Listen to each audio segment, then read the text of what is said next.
What if everything you've ever called reality was just one narrow version of it? A single lane on a massive, multi-dimensional highway of possibilities?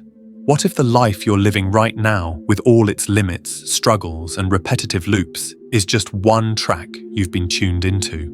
Not because it's the only one available, but because it's the one your energy is currently aligned with. Imagine this.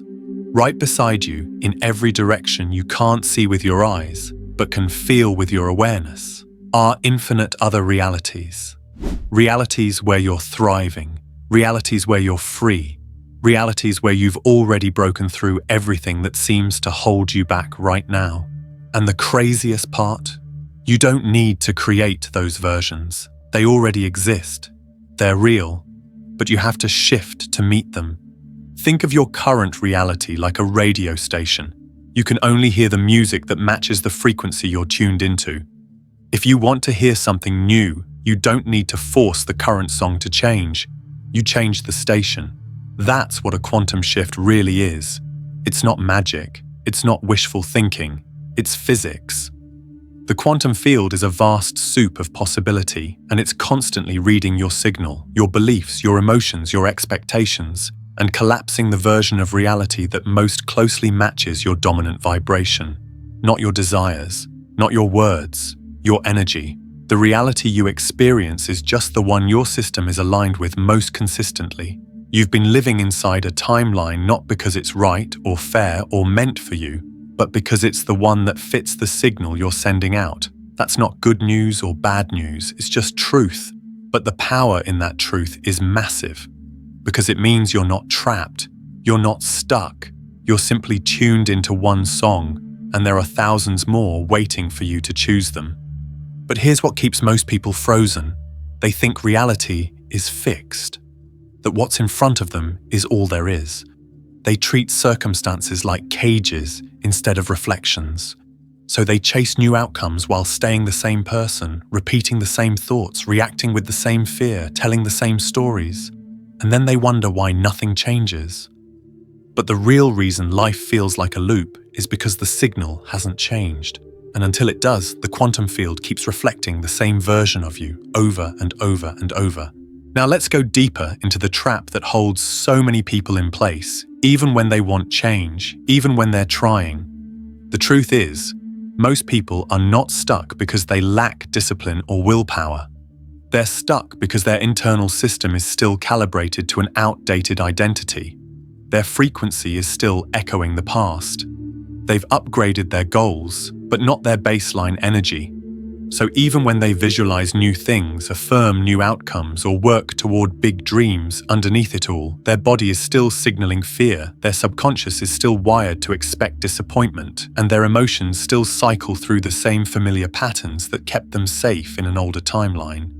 This is the frequency lock. It's not visible, but it's incredibly real. And it happens when your nervous system, your subconscious mind, and your emotional patterns are all attuned to a version of reality that's already expired. But because it's familiar, it feels safe. And the subconscious mind doesn't care if familiar equals unhappy. It just cares that it's known. And so you keep showing up as the same person because your system is wired that way.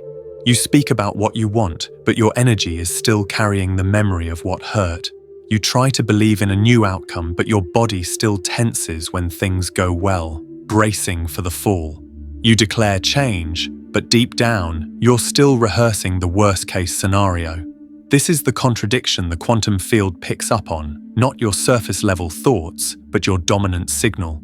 That's the code that creates your current experience. The good news is, once you become aware of the frequency lock, you can start to rewrite it, not by force, not by pretending everything's perfect, but by bringing your system into coherence with the version of you that already lives in the timeline you desire. And that version isn't an idea, it's a vibration. It's already here. You don't need to climb toward it, you need to tune into it. The quantum shift isn't about doing more, it's about being differently.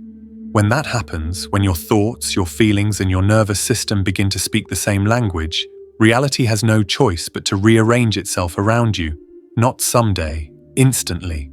Because in the quantum, the moment you shift internally, the external begins to mirror, not as a reward, but as a natural response.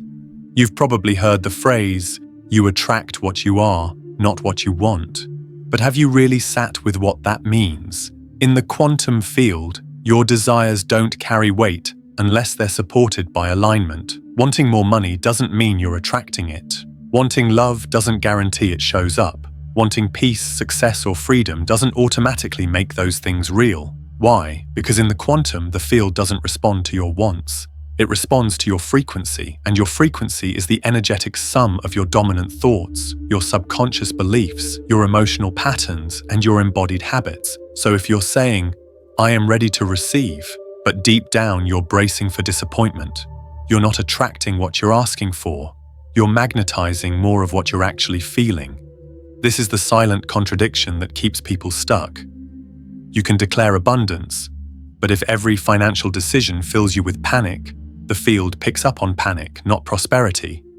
You can affirm, "I am loved," but if your heart is closed off and guarded, what the field hears is resistance, not readiness.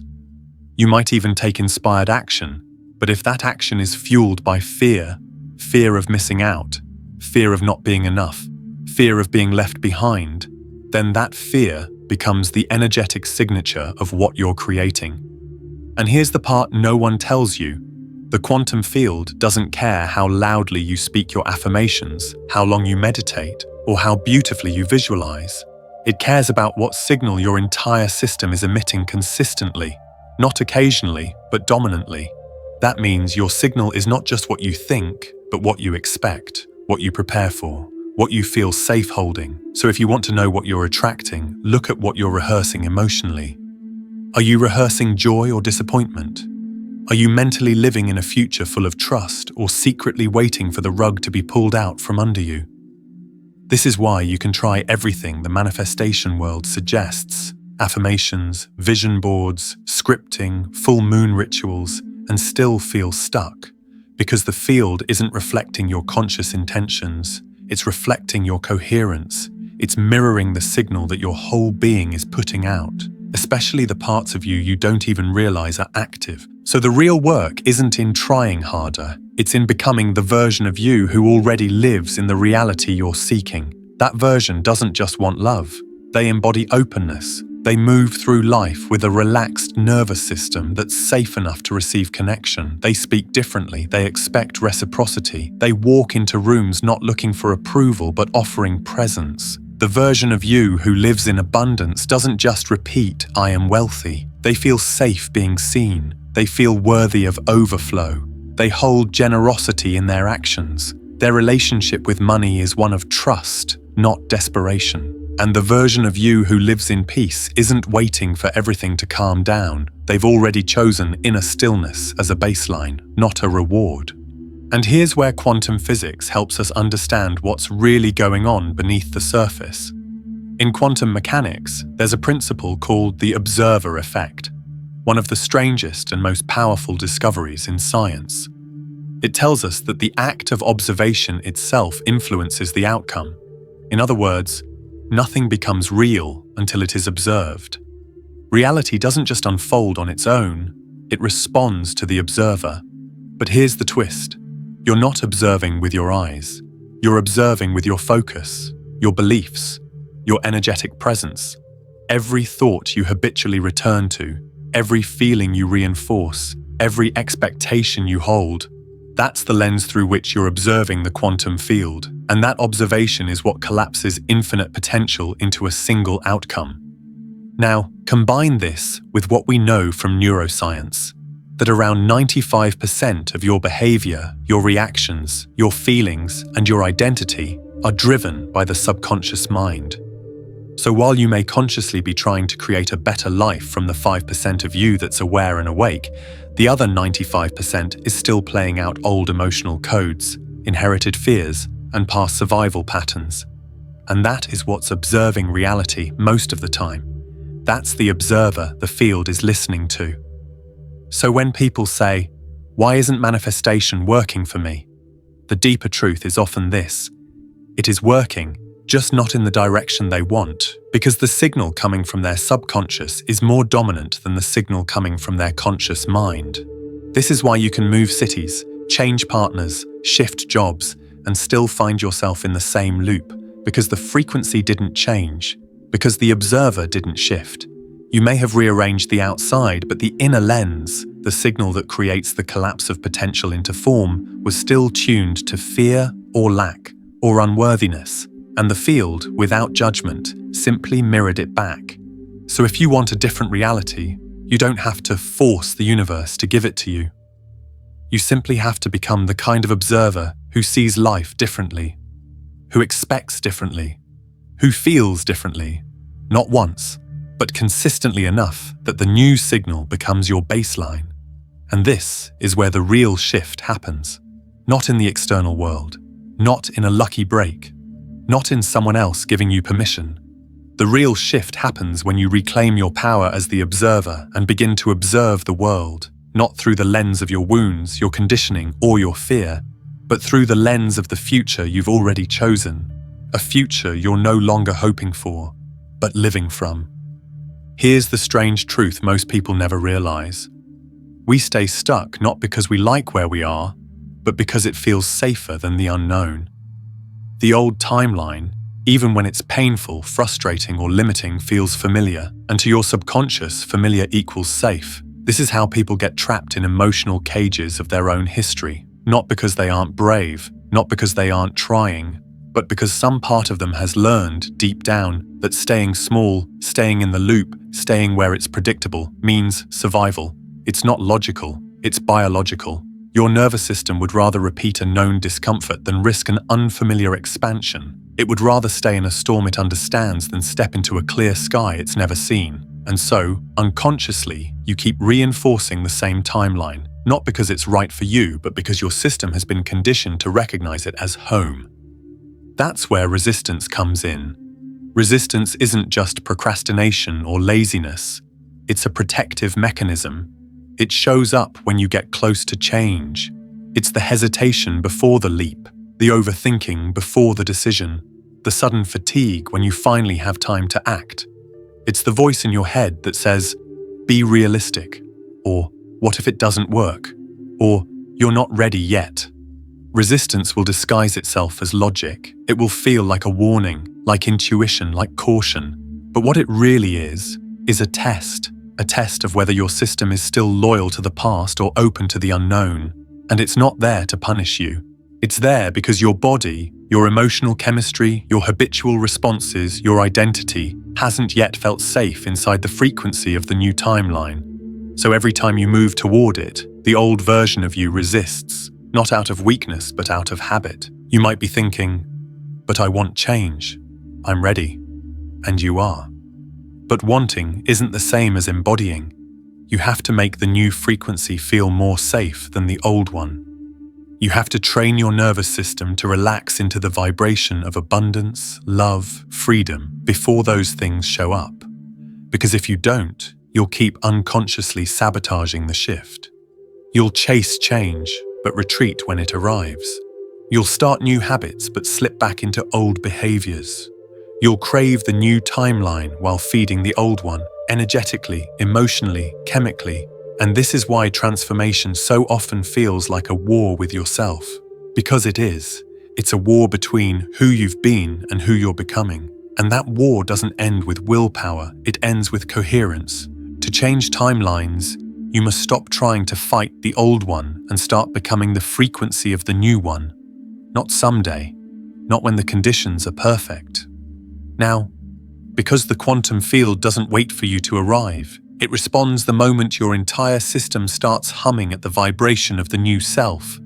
That's when the shift happens, not because you earned it, but because you matched it. And this brings us to one of the most powerful truths in quantum transformation. You don't get the timeline you want, you get the timeline you become. Becoming isn't about pretending, it's not about faking confidence or forcing positivity. Becoming is about creating such deep internal coherence that the new timeline has no choice but to recognize you. It's not a performance, it's an identity shift. An identity isn't about what you think, It's about what you expect, how you react, what you allow, and what you embody. So, how do you become the signal? You begin by acting as if the new timeline is already your reality. Not in a delusional way, but in a precise, vibrational way. You train your nervous system to feel safe in the new frequency. You create emotional familiarity with success, with love, with abundance. You show your body that it's safe to be seen, to be supported, to be powerful. This is embodiment. And embodiment is the bridge between the intention and the result. Let's say you're shifting into a timeline of financial freedom. You can't just say, "I am abundant," while still clenching every time you spend money. You have to notice how your body reacts to financial flow. Do you tense up? Do you brace for loss? Do you feel guilt? Embodiment means recognizing those reactions and gently, consistently replacing them with a new signal. Trust, relaxation, gratitude. You learn to feel abundance before the external reflects it. That feeling becomes the broadcast. If you're stepping into a timeline of love, you can't just visualize a perfect partner while guarding your heart with walls of steel. Embodiment means opening, even when it's uncomfortable. It means softening in moments when your instincts scream to shut down. It means practicing presence, kindness, intimacy, not just with others, but with yourself. Because the field isn't fooled, it reads the vibration beneath the words. It reflects who you are, not who you pretend to be. And if you're stepping into a timeline of healing, you must stop relating to your body as broken. You begin to move as though you are regenerating. You speak as though your system is wise, not flawed. You choose nourishment, rest, movement, not from punishment, but from reverence. That shift in energy signals to the field. This is the version of me I'm choosing. This is the timeline I now occupy. The key is repetition, consistency, because the quantum field doesn't reward sudden intensity, it responds to coherence over time. The more often you act, feel, and live as the new version of yourself, the more stable that timeline becomes. And eventually, it becomes the only reality that makes sense. The old timeline loses its grip, not because you fought it, but because you stopped feeding it. You stopped rehearsing it. You stopped identifying with it. And when that happens, the shift becomes effortless. It becomes natural, because you are no longer trying to become, you are.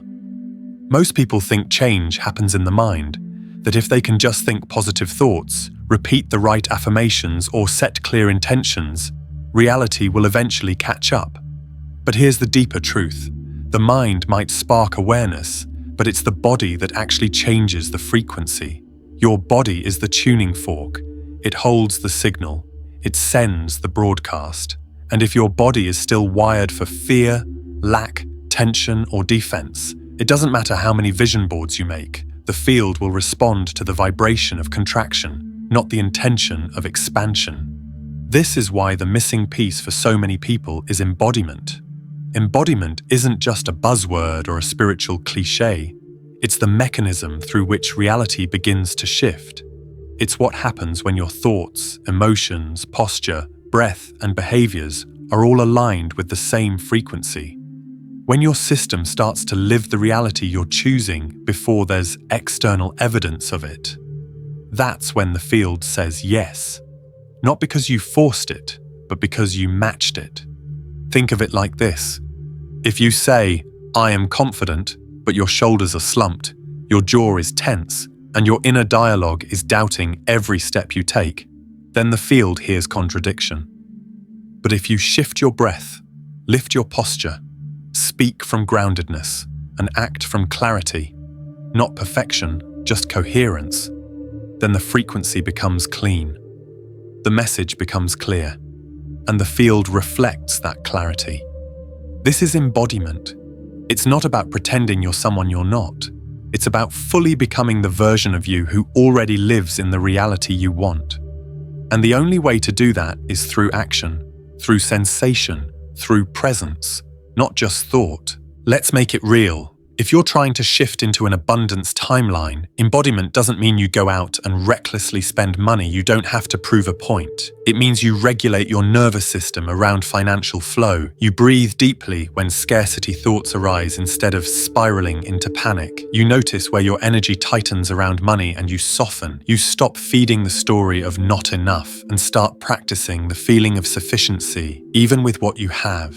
You make grounded, grateful decisions. You express generosity, not because you want to impress the universe, but because generosity is the language of abundance. Your system learns to feel safe in overflow, and the more that feeling becomes familiar, the more the external begins to mirror it. If you're trying to shift into a timeline of deep connection or love, embodiment might mean learning how to stay open in moments where you usually shut down. It means recognizing when you're operating from the wounds of your past and gently choosing new behavior. It might look like softening your voice, making eye contact, speaking honestly even when your heart pounds. It might mean letting yourself receive, without guilt, without suspicion. Because when you act like someone who's already safe to be loved, the field begins to reflect relationships that mirror that safety. It's not magic, it's alignment. And if your timeline is about health, then embodiment becomes how you relate to your body moment by moment. Do you treat it like a machine that keeps breaking, or like a sacred vessel that's constantly recalibrating and healing? Do you punish it when it's tired, or do you listen? Do you eat, move, and rest from fear, or from love? Embodiment in this case isn't about strict routines or unrealistic standards. It's about choosing presence with your body again and again. It's about creating a chemistry of support inside your cells so that every time your body receives a signal, it knows it's safe to heal. Now here's the part most people miss. The shift doesn't come from doing big, dramatic things once. It comes from small, consistent signals that reinforce a new identity over time. Micro-alignment, moment-to-moment coherence. That's the real key. A single, small act done from deep alignment is more powerful than a huge, frantic leap taken from fear or desperation. That's how the quantum field reads energy, not in the size of the act, but in the integrity of it. So let's talk about what those micro-shifts actually look like. If you want to shift timelines, stop waiting for the external world to give you permission. Start living from the internal reality first. Choose one small action today that matches the version of you who already lives in the timeline you desire. Maybe it's how you breathe when you wake up. Maybe it's the words you choose in a conversation. Maybe it's how you respond to challenge with curiosity instead of panic. These small, intentional acts are like codes. They send a clear message to the field. This is who I am now. And when you repeat them, when you embody them, they compound. Your vibration stabilizes. The old timeline begins to dissolve, not because you pushed it away, but because you stopped aligning with it. You don't have to be perfect. You don't have to get it right every time. You just have to return. Return to the new signal. Return to the embodied self. Every time you notice yourself slipping into the old loop and you gently bring your awareness back, you build strength in the new frequency. That moment of choice is what collapses the wave. That's the quantum shift. It doesn't look dramatic on the surface. It might just look like a breath, a pause, a softened reaction. But energetically, it's massive. It's a signal that says, the old program no longer controls me. I am tuning into something new. This is where your power really lives, not in massive external effort, but in consistent internal coherence. You are the tuning fork, and every action, every breath, every choice is a vote for the reality you're creating. When those votes stack up, the timeline becomes real, not because it was granted to you, but because you became it. And that is the essence of embodiment. That is how quantum leaps are built, not through speed, but through resonance, through becoming, completely and unapologetically, the signal of the life you've already claimed. The biggest misconception people carry about transformation is that it happens in one grand moment, a single breakthrough, a sudden realization, a flash of magic where everything changes. But that's not how reality works in the quantum. In truth, shifting timelines is not about one big leap. It's about learning how to stay in the new signal. Sustainability is what makes a shift real, not your ability to reach it once, but your ability to live there, breathe there, make decisions from there, even when the old timeline tries to pull you back. The quantum field doesn't reward quick flashes of inspiration. It reshapes around consistency. And the moment you stop treating the shift like an event and start living it as a practice, that's when everything begins to change. Think about it. Anyone can have a high-vibe day. Anyone can feel aligned after a powerful meditation or inspiring video. But can you hold that alignment when life gets messy, when doubts creep in, when triggers arise? That's the real test, not of worthiness, but of readiness. The old timeline won't go down without a fight. It will test you with familiar patterns, familiar emotions, familiar reactions. Not because it wants to win, but because your nervous system is still wired to it. And so, even when the new timeline is available, your body may still reach for the old one out of habit. That's where sustainability comes in. It's the emotional and energetic skill of returning, of catching the slip and choosing to realign again and again until the new vibration becomes your new normal. This doesn't mean forcing yourself to feel good all the time. It doesn't mean pretending challenges don't exist.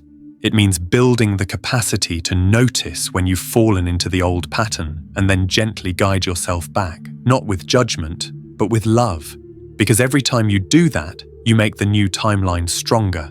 You stabilize it. You confirm to the field, this is who I am now. And eventually, the old version of you becomes so irrelevant that it simply dissolves. Not because you destroyed it, but because you stopped identifying with it. You stopped feeding it with your attention, your emotions, and your story. So how do you sustain the shift? Start with daily awareness. Before your day begins, ask yourself, what frequency am I bringing into today? Am I carrying fear, hesitation, scarcity?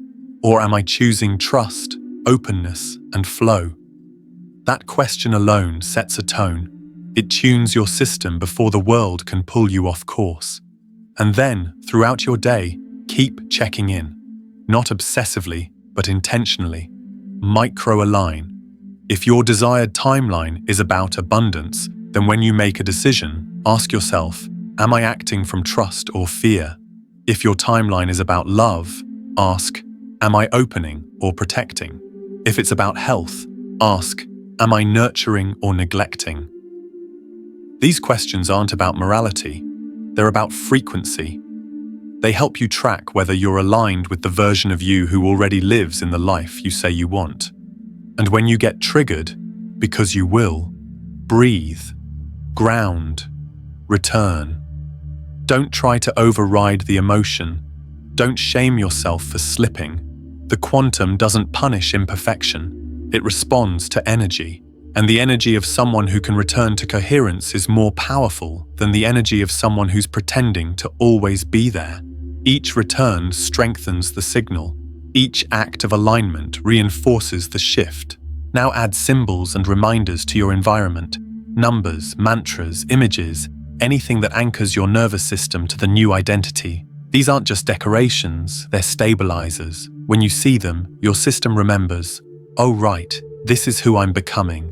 And remember to surround yourself with people, spaces, and voices that reflect the timeline you're stepping into. Community matters, not because you need validation, but because coherence is contagious. When you're around others who are committed to their own alignment, it's easier to stay connected to yours. And finally, gratitude, not as a checklist, not as a performance, but as a frequency, the emotional signature of already having. When you practice gratitude for the version of you that already exists in the timeline you're stepping into, you amplify that frequency. You speed up the collapse of the wave because you're no longer saying, I hope I get there. You're saying, I'm already there and I see it, I feel it, I trust it. That feeling sends a signal to the quantum field that says, I am no longer chasing, I am being. And in that space, reality responds instantly, not with delay, not with resistance, but with reflection. Now pause and ask yourself, what would your day look like if you moved, spoke, breathed, and chose from the identity of your future self? Not the one you're becoming, but the one you've already decided to be. What habits would shift? What reactions would dissolve? What boundaries would solidify? What would you stop tolerating? What would you finally say yes to? Because those choices are the infrastructure of your new timeline. You don't need to overhaul your life overnight. You just need to live today from a different signal, and then do it again tomorrow, and again the next day, until the signal becomes the most natural thing in the world. That's how timelines shift. That's how you become unrecognizable to your past. Not by chasing transformation, but by being the frequency that calls it into form. You are no longer here to wait. You are no longer here to hope. You are here to tune. And once you understand that, once you start living like the shift has already happened, the field will have no choice but to collapse a new reality around you. Not because you forced it, because you matched it.